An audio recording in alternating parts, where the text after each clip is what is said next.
Déjà, nous sommes rendus dans le mois de février, le 12e mois de l'année 2024. Nous venons de chanter, maintenant c'est le temps d'écouter la parole du Seigneur. J'aimerais vous inviter à vous mettre debout. Nous allons lire aujourd'hui un seul verset que nous tirons dans le livre des psaumes. C'est bien le psaume 60, le verset 14. Psaume 60, le verset 14.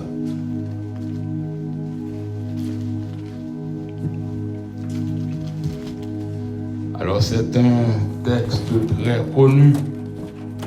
Très souvent nous le répétons, mais nous allons prendre le temps nécessaire et de travailler ce texte aujourd'hui à la plus grande gloire de Dieu. Avec Dieu, nous ferons des exploits. Il écrasera nos ennemis. Avec Dieu, nous ferons des exploits. Il écrasera nos ennemis. Parole du Seigneur. Amen. Comment pouvons-nous faire des exploits avec Dieu? Comment pouvons-nous faire des exploits avec Dieu? Chers frères et sœurs, on définit exploit comme étant action remarquable. On définit exploit comme étant action exceptionnelle. C'est ainsi qu'on définit l'exploit. Par exemple, quelqu'un qui marque son temps malgré tout, de par ses réalisations, il est considéré comme étant quelqu'un qui fait des exploits. On a l'habitude d'entendre dire, lui là, il est un homme. Il a connu des moments difficiles, mais en dépit des moments difficiles, il a réalisé pas mal de choses. Il fait des exploits. Une institution qui fait œuvre, qui vaille, malgré les vicissitudes de la vie, c'est une institution qui fait des exploits. L'exploit, chers frères et sœurs, peut se faire de différentes manières. Quelqu'un peut ne pas avoir de l'argent, mais le fait que grâce à Dieu, il a un cerveau fonctionnel, c'est un exploit. Un monde qui n'a pas l'argent, mais il a une tête, il a un cerveau qui est fonctionnel, ça c'est un exploit. Parce qu'on dit très souvent, connaissance c'est richesse. De par son savoir, il fait des exploits en réussissant sa vie dans un monde très complexe. Le monde dans lequel nous vivons, chers frères et sœurs, est un monde extrêmement complexe. Mais en dépit des exploits que quelqu'un peut faire, l'essentiel, c'est qu'il doit reconnaître qu'il ne peut rien faire sans Dieu. Quel que soit ça au monde qu'a fait, que vous considérez comme exploit, il a besoin de reconnaître que sans bon Dieu, il n'est pas capable de faire rien. Quel que soit notre statut social, quelle que soit notre appartenance religieuse ou non, sans bon Dieu, pas capable de faire rien. Il y a des gens qui ont pas mal de diplômes, mais qui n'ont pas fait d'exploit. Et très souvent, c'est le fait que vous pas bail bon Dieu place dans la vie, même si vous avez connaissance, vous venez tant comme monde qui fou. Vous venez tant comme monde parfois qui même sans cerveau. Vous pouvez jouer dans l'esprit, vous pouvez jouer dans la tête, parce que vous retirez bon Dieu dans la vie. Comment pouvons-nous faire des exploits avec Dieu, chers frères et sœurs? Telle est notre question pour aujourd'hui, en tant qu'adepte du Seigneur, en tant que chrétiens, en tant que croyants que nous sommes, comment pouvons-nous faire des exploits avec Dieu? Nous répondons à cette question en vous disant, premièrement, nous pouvons faire des exploits avec Dieu en s'appuyant sur sa parole. Qui ça me dit l'Église? Nous pouvons faire des exploits avec Dieu en s'appuyant sur sa parole. Personne ne peut pas faire exploit avec bon Dieu sans ne pas appuyer sur la parole bon Dieu. Est-ce que nous sommes que ça qui dit les sentir faible, les tristesses envahissent, les entrailles moins à déchirer en dame, dans la solitude, moi chita dans le silence, moi, entendez voix qui dit moi, prends courage. Parfois, nous entendons la voix du Seigneur, chers frères et sœurs, c'est à travers sa parole. À travers sa parole, le Saint-Esprit nous parle dans nos moments de solitude. Le Saint-Esprit nous dit de prendre courage. Nous ne sommes pas seuls, car le Seigneur est avec nous. Il est tellement avec nous, l'auteur a continué pour le dire, ou levez-moi. Ou retirez-moi dans la poussière, ou faites-moi river côté. Pas t'espérer, avec ou rien pas, impossible. Ou levez-moi, ou cachez-moi, non où? Où est-ce que nous avons trouvé ces paroles? C'est dans la Bible, chers frères et sœurs. C'est le Seigneur qui nous parle, c'est le Saint-Esprit de Dieu qui nous parle à travers la parole. La parole de Dieu, chers frères et sœurs, nous fortifie. La parole de Dieu nous console. La parole de Dieu nous réconforte. La parole de Dieu nous rend victorieux. Amen. Nous allons voir qu'est-ce que la parole peut faire. Dans 2 Chroniques 26, verset 1er au verset 17, nous voyons le roi Osias qui a régné 52 ans à Jérusalem. Et c'était le peuple de Juda qui a pris Osias. Osias était âgé de seulement 16 ans. Il était âgé de 16 ans. Le peuple de Juda l'a pris. Le peuple de Juda l'a établi roi à la place de son père Amatsia. J'imagine que ce peuple a été soumis à la volonté de Dieu.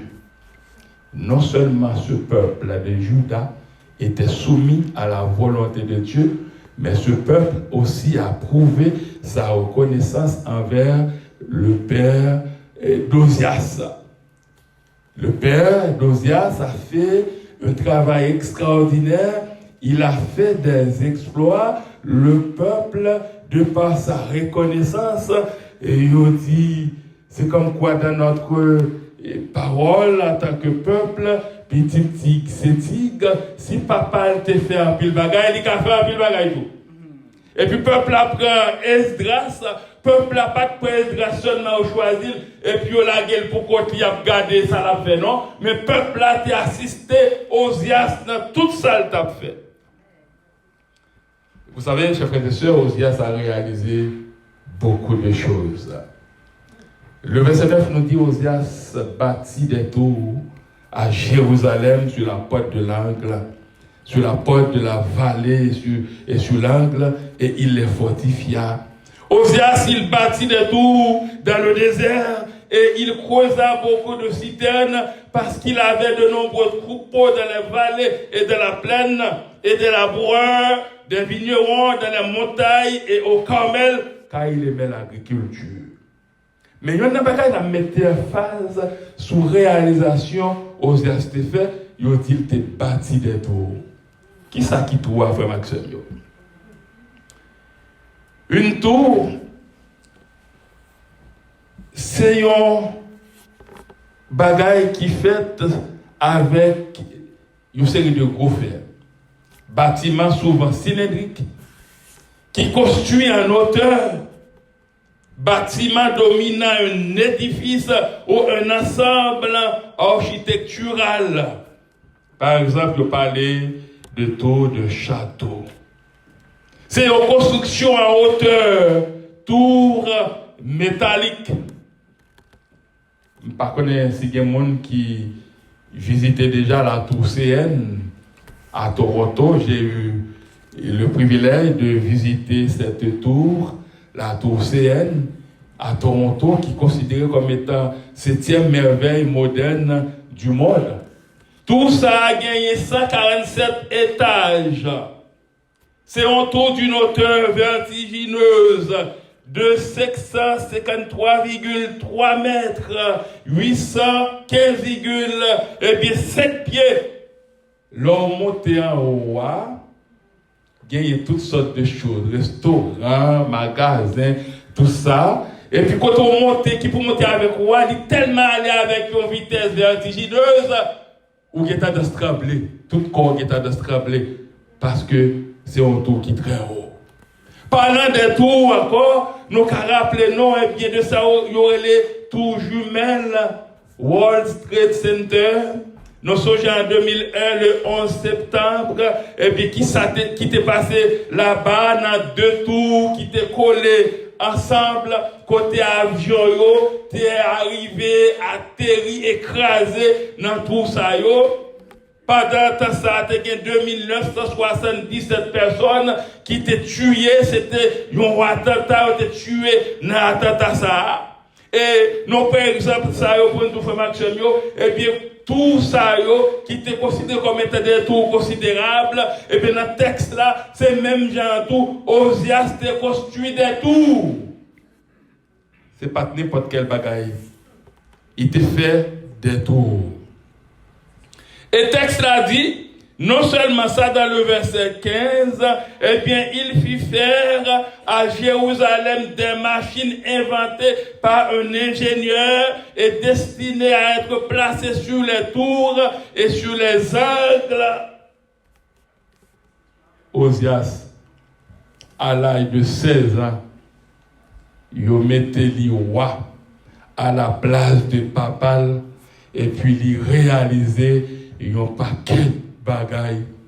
Il réalisait toute bagaille ça parce que le peuple a été laissé qui était dirigé par le ciel. Il a été choisi Esdras, il a été fait choisir le pat la gueule pour côté pour y regarder qui ça va le faire, peut-être après pour parler le mal, il pas faire rien. Mais ils ont tout mis main ensemble. Ils ont réuni voix, cœur avec Esdras, et c'est toute bagaille ça qui fait Esdras réaliser grandes choses. Avec Dieu, nous ferons des exploits, chers frères et sœurs. C'est pas connaissance Esdras seulement, non? Qui fait bagaille ça, mais avec bon Dieu, il était arrivé à faire de grandes choses. Nous connaissons des gens jusqu'à maintenant qui confus.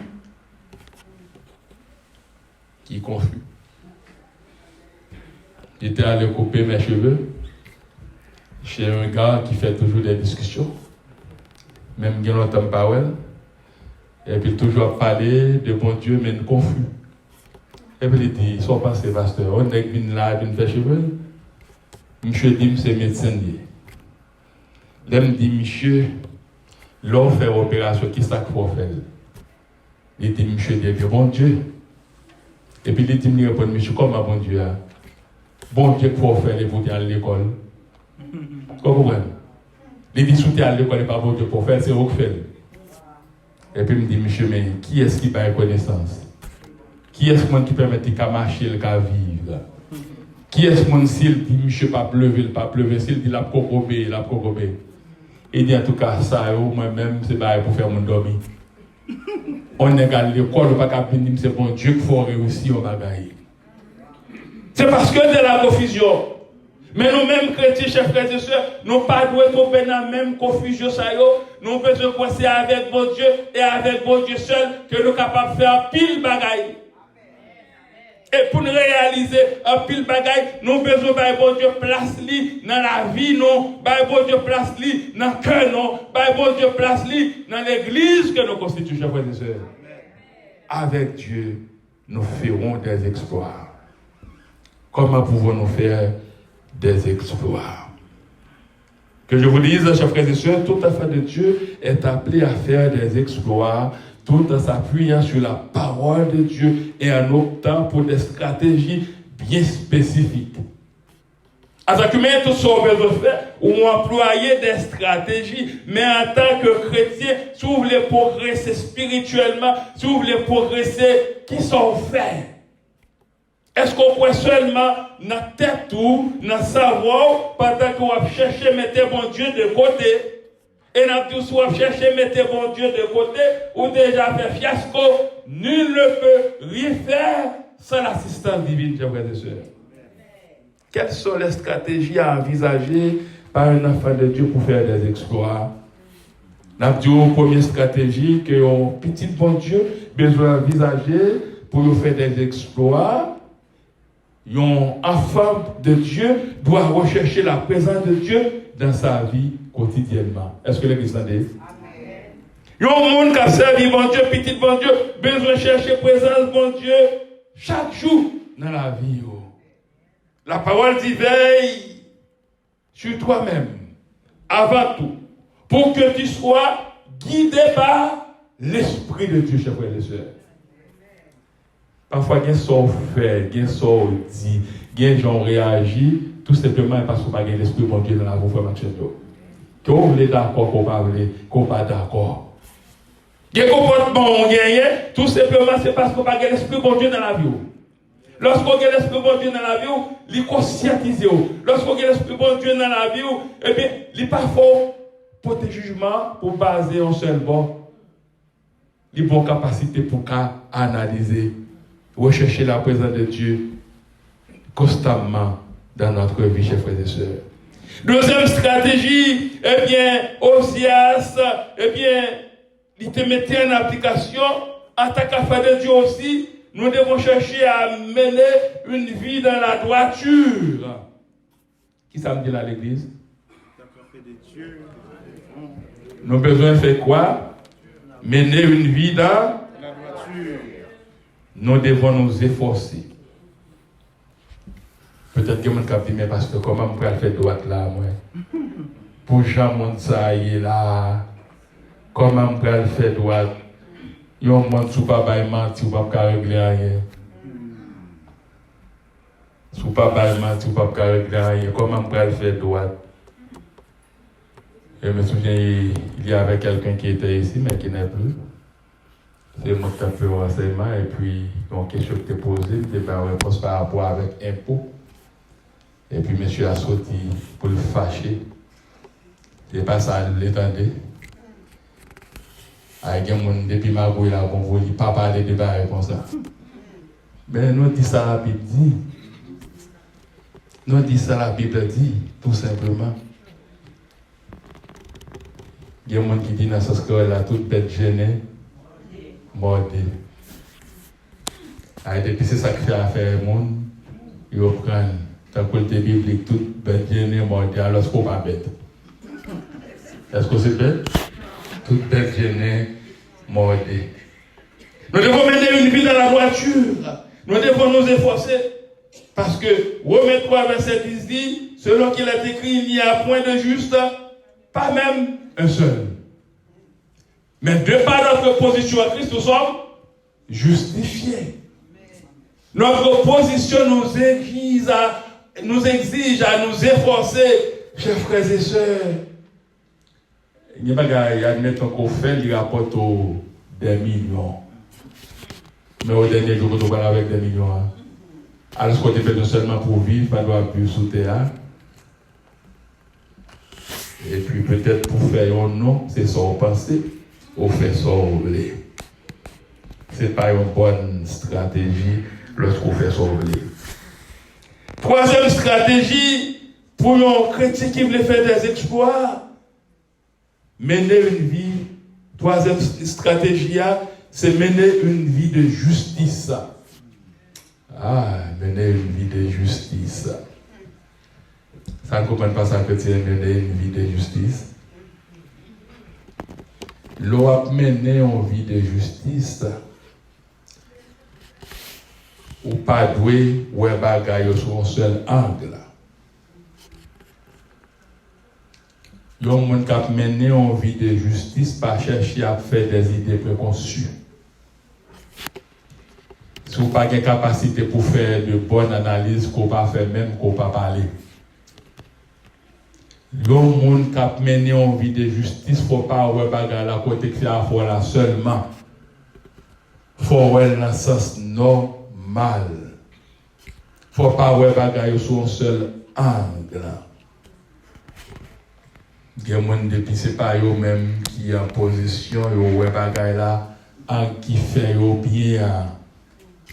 Mais ça n'a pas envie de justice. Il y a un monde qui a mené en vie de justice. Et puis qui contrôlé par l'Esprit de Dieu, et bien il réfléchit. Il fait ce qu'on appelle de mûre réflexion. Toi, quatrièmement, chers frères et sœurs, pour nos chrétiens faire des exploits, nos petits bon Dieu faire des exploits, il doit chercher à développer sa capacité à travailler davantage, développer sa capacité à travailler davantage. Qui ça veut dire? Il faut qu'on examine mental, le travail potentiel, lui faire preuve que nous n'avons pas, il faut qu'on faire preuve qu'il n'y a pas de déficience, il existait, et faire preuve qu'il n'y a pas de déficience intellectuelle. Est-ce que l'Église a dit? Parce que il y a l'analyse fait, mon sérieux, automatiquement, il dit, mais cette personne a une déficience intellectuelle. Parce que quand on a un équilibre, chers frères et sœurs, on prend le temps pour réfléchir, on prend le temps pour analyser. Ozias avait fait des exploits, mais Ozias n'a pas fait saleté, il n'a pas pensé saleté, il était employé de bonnes stratégies, chers frères et sœurs. Est-ce que l'Église est là? Je ne sais pas quelle stratégie que nous employons en tant qu'affaire de Dieu aujourd'hui, mais parfois, je dis une stratégie que nous employons qui n'est pas de bonne stratégie et puis qui mène nous à la dérive. La pratique de la parole de Dieu est l'élément fondamental pouvant nous aider à faire des exploits. Qu'est-ce que ça me dit là l'Église? Nous voulons l'Église comprendre. La pratique de la parole de Dieu est l'élément fondamental pouvant nous aider à faire quoi? À faire des exploits. Si on doit ou besoin de faire exploit, pas pratiquer la parole de Dieu, c'est peine perdue, chers frères et sœurs. Si les chrétiens ont besoin de faire des exploits, si l'Église a besoin de faire des exploits, nous devons chercher à vivre dans la soumission et la sincérité de cœur et d'esprit. Est-ce que l'Église des âmes dit? Pour faire exploit, il faut chercher à vivre dans la soumission, bien entendu, exploit avec Dieu, ou vivre dans la soumission, la sincérité de cœur et d'esprit. Mais quand des fois nous servons le Seigneur, mais nous avons un problème de sincérité. Et autant que ce problème existe, nous ne ferons jamais d'exploit, chers frères et sœurs. Esdras, Ozias avait fait d'exploits, beaucoup d'exploits. Il a été sélectionné, trié sur le volet par le peuple pour remplacer son papa Amatzia. Le peuple l'avait accompagné. Il bâtit des tours. Sous tête tour, il mettait aussi des antennes. Il mettait des antennes, chers frères et sœurs. Je dis en tant que chrétien, nous avons fait un pile bagaille, mais nous manquons un pile bagaille qui fait pas faire un pile bagaille tout frère Maxime.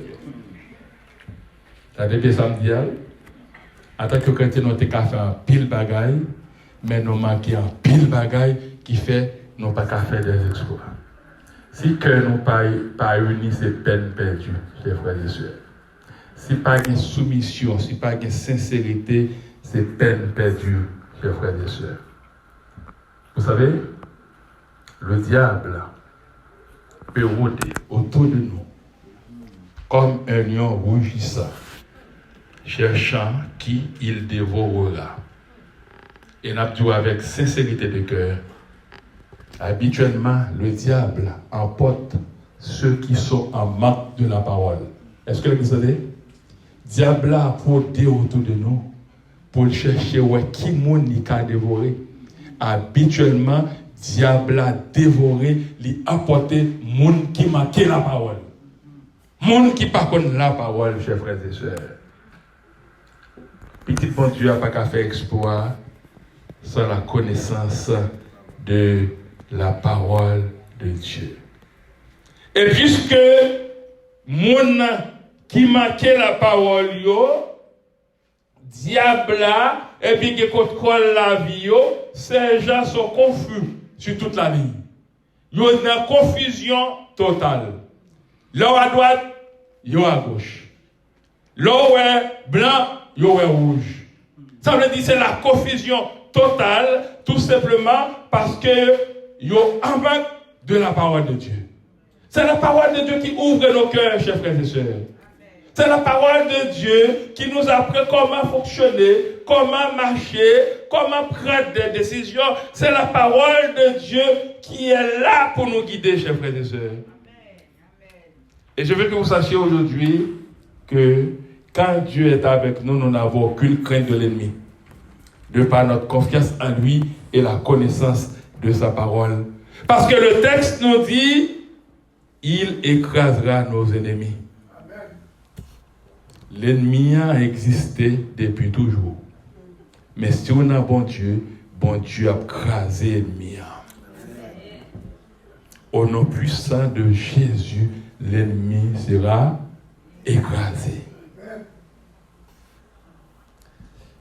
Par contre, si vous prenez le temps pour réfléchir, et n'a tout ça, le diable, ce n'est pas pour nous d'exister encore comme église.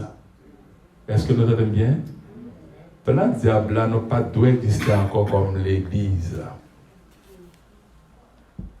Mais vous savez, qu'est-ce que le ciel a fait? Il a écrasé nos ennemis. Alléluia. Alléluia. Le ciel a écrasé nos ennemis. Nos ennemis sont dans la confusion totale, chers frères et sœurs, alors que nous existons. Non seulement nous existons, le Dieu de toute éternité va continuer à faire route avec nous, l'Église. Avec Dieu, nous ferons des exploits et il écrasera nos ennemis. C'est pour nous dire avec force, ennemi, c'est un bas pied non pour lier.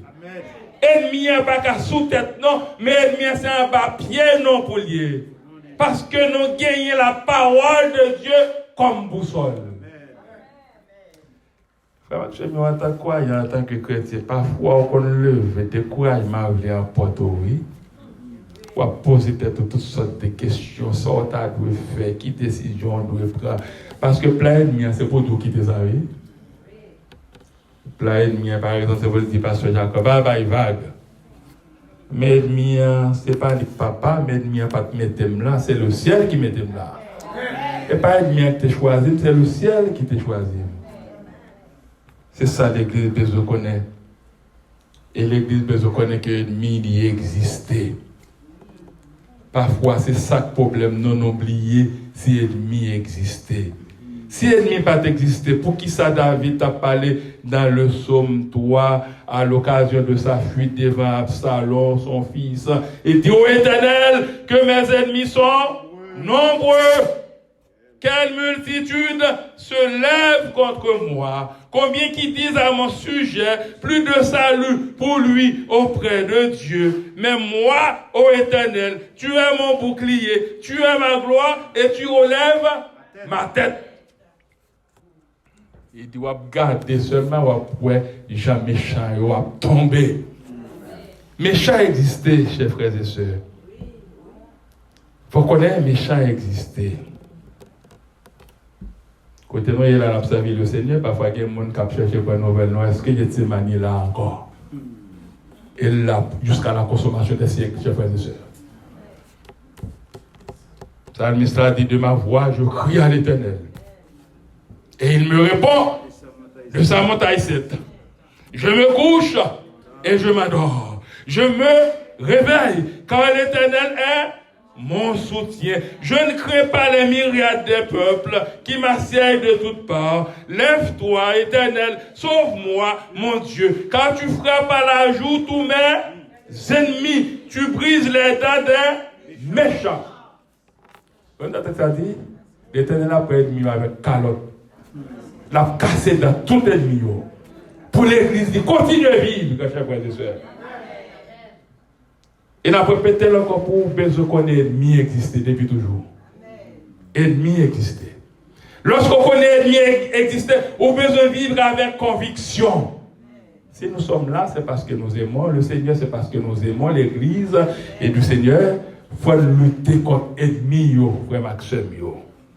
Même Jean Psalmiste là, te dit, eh bien, lève-toi, Éternel, sauve-moi, mon Dieu, car tu frappes à la joue tous mes ennemis. Tu brises les dents des méchants. Ce n'est pas nous qui avons cassé dans les méchants, mais c'est l'Éternel des armées qui a cassé dans les méchants. Mais nous réalisons qui bon nous est, qui canon est. Mon pas doit jamais dans deux cas. C'est ce qu'on a quand ça ou on a quand l'autre là. Si c'est dans quand ça, on y était dans quand ça. Si on a deux cas, tôt ou tard, diable a parti avant, il a mal pour vous. Si on a qu'un bon Dieu, arrêtez dans qu'un bon Dieu. Si on a Gethsemane, arrêtez dans Gethsemane. Mandez le Seigneur pour le fortifier, pour avec vous, pour aider vous. Combien de situations, chers frères et sœurs, qui finissent mal? Combien de situations qui végètent? Combien de familles qui finissent mal, faute de la pratique de la parole? C'est ça que fait nos besoins venir dans l'étude, venir dans le grand débat, pour qu'on qui sa parole dit. En pile fois, c'est manque de l'enseignement de la parole, de la pratique de la parole, qui fait nous tomber dans la confusion. Combien de familles qui anéantissent aussi faute de la parole? Nous ne pouvons pas faire d'exploit sans la pratique de la parole de Dieu. Absolument, chers frères et sœurs. Si nous cherchons vraiment à comprendre et pratiquer la parole de Dieu, si nous sommes vraiment en lui et qu'il est en nous, en vérité, nous ferons des exploits et l'ennemi sera sous nos pieds, chers frères et sœurs. Mais il faut un bon Dieu, oui. Il faut un bon Dieu. Ce n'est pas une fête à passer, non? Mais il faut un bon Dieu. C'est ce qu'on a bon Dieu ou bien on a diable là. C'est même genre, c'est ce qu'on l'église ça, ou bien on parle à tout. Si vous là, c'est pour demander le Seigneur, pour défendre l'église qu'on constitue comme un Seigneur. Est-ce que l'église comprend? C'est ce qu'on a là, on parle là, oui. Si vous là, c'est pour défendre l'église. Même lorsque l'ennemi avait découragé, pour dire l'ennemi en bas bien. Parce qu'on n'a pas faire rien pour moi. C'est le Seigneur qui fait toute bagaille pour moi. Si ça arrive mal, on va partir quitter dans la route. Mais le Seigneur n'a pas jamais parti quitter mon frère Maxime. C'est ça la parole. C'est ça la parole, oui. Et nous, chaque monde ici, apprendre le temps pour comprendre la parole. Dans le psaume 91, pour terminer, le verset 13, Psalmiste dit, tu marcheras sur le lion et sur l'aspic. Tu fouleras le lionceau et le dragon, puisqu'il m'aime. Je le délivrerai. Je le protégerai, puisqu'il connaît mon nom. Il m'invoquera et je lui répondrai. Je serai avec lui dans la détresse. Je le délivrerai et je le glorifierai. Chers frères et sœurs, avant de prendre place ici, ça m'a pris beaucoup d'efforts, chers frères et sœurs. On a magasiné. Et finalement, j'aurais allé jusqu'à cette présente minute. Pas qu'on pipe moi doigt que nous avons que côté là. Et sous maintenant, tu as tout à fait un pipe moi doigt qui vous a payé le tout. Même ça a déjà dépassé, non, comparativement à côté de mais c'est bon Dieu qui a mené nous, frère Maxime.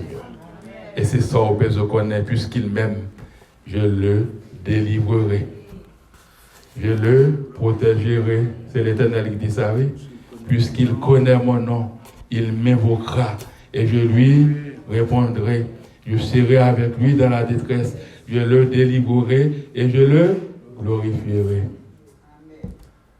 Parfois, on est en position pour connaître ça qui passe. Un pasteur m'avait appelé tandis que j'étais au travail. Il est tellement conscient comment ça peut être bouleversant pour moi. Il m'a parlé et puis il a dit, pasteur, même quand tu es au travail, je vais prier pour toi. Parce qu'il sait combien, qu'est-ce que je prends. Est-ce que c'est tout le monde qui comprend ça? Mais l'Éternel parlait avec moi à travers parole, il dit, petite moi, ou même, m'a délivré, m'a protégé, parce qu'on connaît nom. Après ça, on va invoquer, m'a pas avec vous, m'a pas quitté vous. C'est formé, m'a formé vous, m'a formé plus grand. Parce que si vous pas passé épreuve, ou pas grandi. Le monde qui grandit, c'est le monde qui passe épreuve. Avec Dieu, nous ferons des exploits. Il écrasera nos ennemis. Avec Dieu et avec Dieu seul, nous pouvons faire des exploits. En pratiquant sa parole, en employant des stratégies bien spécifiques, en commun accord avec sa volonté souveraine. Lui seul peut nous aider à faire des exploits pour la gloire de son Seigneur. Que le Seigneur bénisse. Amen.